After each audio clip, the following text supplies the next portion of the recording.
first Christmas, when he was 6 months old, he developed a pneumonia. And just to give you perspective, my grandmother had all her children at home because my grandfather said only sick people go to the hospital because of the dangers of infections and the time without antibiotics. Well, my father's has this pneumonia, and at the time there are no antibiotics, and all you can do is provide supportive care and pray and see if your child can survive the crisis. Well, they're in my grandmother's bedroom. My grandmother's praying, of course, and wrapping my father in cold day, and my sister and my brother were. And my father went on to go to medical school at Tulane.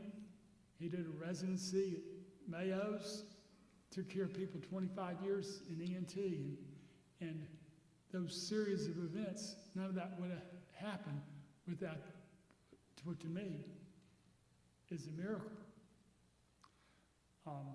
The second one involves Jackie.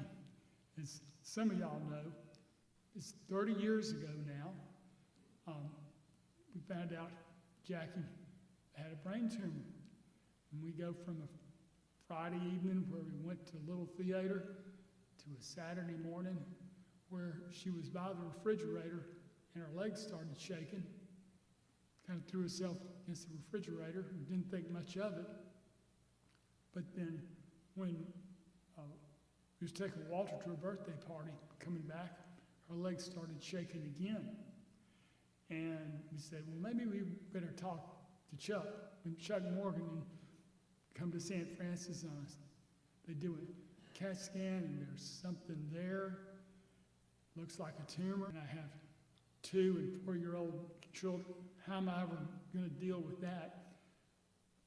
Walter's teacher's aide comes to the hospital and is visiting, and I tell her how worried I am about that. She goes, oh, my husband's a milkman. I get up every morning at 4 o'clock. I'll come take care of him and take him to school. And another colleague had needed to have a nanny when his wife was doing a residency and gave me information about that. We had a lady that was with us for 4 years after that named Vivian, who ended up being a dear friend and helping us all with our children.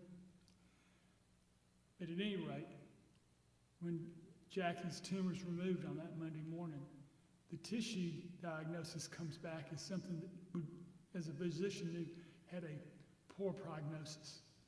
And there wasn't a lot to do except some radiation therapy and see.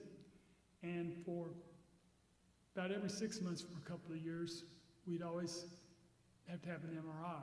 And I'm always praying and hoping there's not going to be any recurrence. And there wasn't.